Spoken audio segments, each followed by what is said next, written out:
Hi, നമസ്കാരം. എന്തൊക്കെയാണ് വിശേഷങ്ങൾ? അപ്പോൾ എന്തുകൊണ്ട് UDFന് വോട്ട് ചെയ്യണം? അതിൽ എന്നെ സംബന്ധിച്ചിടത്തോളം ഞാൻ പ്രധാനമായിട്ട് മനസ്സിലാക്കിയ ഒരു കാര്യം എന്ന് പറയുന്നത്, നമ്മുടെ നാട്ടിൽ ഏറ്റവും വ്യാപകമായിട്ടുള്ള ലഹരി മാഫിയയുടെ പിടിയാണ്. വ്യാപകമായിട്ട് ഈ 10 വർഷത്തിനിടയ്ക്ക് നമ്മുടെ നാട്ടിൽ നമ്മൾ ശ്രദ്ധിച്ചാൽ മനസ്സിലാവും, അത്രത്തോളം കേസുകളാണ് വരുന്നത്. ഒരു ഗവൺമെൻറ് ശരിയായ രീതിയിൽ ഇതിനെ കൈകാര്യം ചെയ്തിട്ടുണ്ടെങ്കിൽ ഇത്രത്തോളം നമ്മുടെ പുതുതലമുറ, ചെറിയ കുട്ടികൾ, നമ്മുടെ 18ഉം 19ഉം 15ഉം 16ഉം ഒക്കെ വയസ്സായിട്ടുള്ള കുട്ടികൾ ഇത്രത്തോളം എല്ലാവരും ലഹരിക്ക് അടിമയെന്നല്ല ഞാൻ പറയുന്നതിൻ്റെ അർത്ഥം. എങ്കിലും ഈ 10 വർഷത്തിനിടയ്ക്ക് ഒരുപാട് ലഹരി കേസുകൾ നമ്മൾ ഡി അഡിക്ഷൻ സെൻ്ററിലൊന്ന് ചെക്ക് ചെയ്ത കാര്യങ്ങൾ മനസ്സിലാവും. അത്രത്തോളം കേസുകളാണ്. ഡി അഡിക്ഷൻ സെൻ്ററൊക്കെ ഫുള്ളാണ് പല സ്ഥലത്തും. അവിടെ ഒന്നും അഡ്മിഷൻ ഇല്ല. കാരണം എന്ന് പറഞ്ഞാൽ അത്രയും ലഹരി അവിടെയൊക്കെ ഉള്ളത് കംപ്ലീറ്റ് സിന്തറ്റിക് ഡ്രഗ്സ് ഉപയോഗിച്ചിട്ടുള്ള ചെറിയ ചെറുപ്പക്കാരാണ്. അപ്പോൾ അവരെ ഇത്രയും ഡ്രഗ്സിലേക്ക് തള്ളിവിട്ടത് ശരിക്ക് നമ്മുടെ ഗവൺമെൻറ്റാണ്.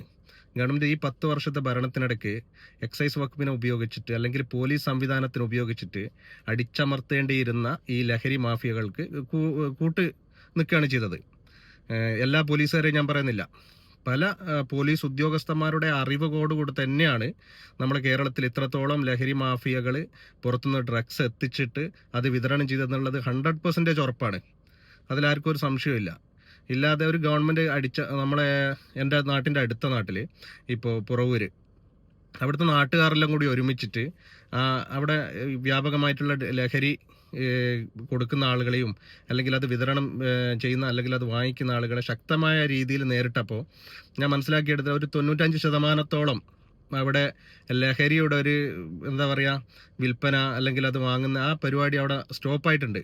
അപ്പോൾ അതിൽ നിന്ന് മനസ്സിലാക്കേണ്ടത് പറഞ്ഞാൽ എവിടെയും നടപടികൾ ഉണ്ടായിക്കഴിഞ്ഞാൽ ഇത് സ്റ്റോപ്പാക്കാൻ പറ്റും.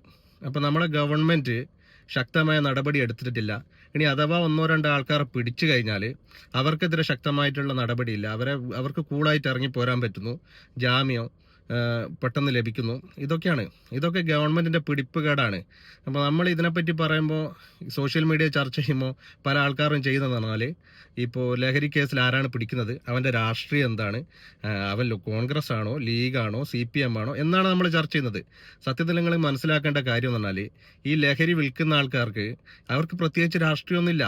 അവർക്ക് അവരുടെ സാമ്പത്തികം എന്താ പറയുക പൈസ ഉണ്ടാക്കാൻ വേണ്ടിയിട്ട് അവരെ നിങ്ങൾ വിചാരിക്കും പോലെ കോൺഗ്രസ്സുകാരന് മാത്രം കോൺഗ്രസ്സുകാർ കൊണ്ടു കൊടുക്കുന്നൊന്നല്ല, അല്ലെങ്കിൽ ലീഗിന് മാത്രം ലീഗുകാർ കൊണ്ടു കൊടുക്കുന്ന ലഹരിയൊന്നുമല്ല.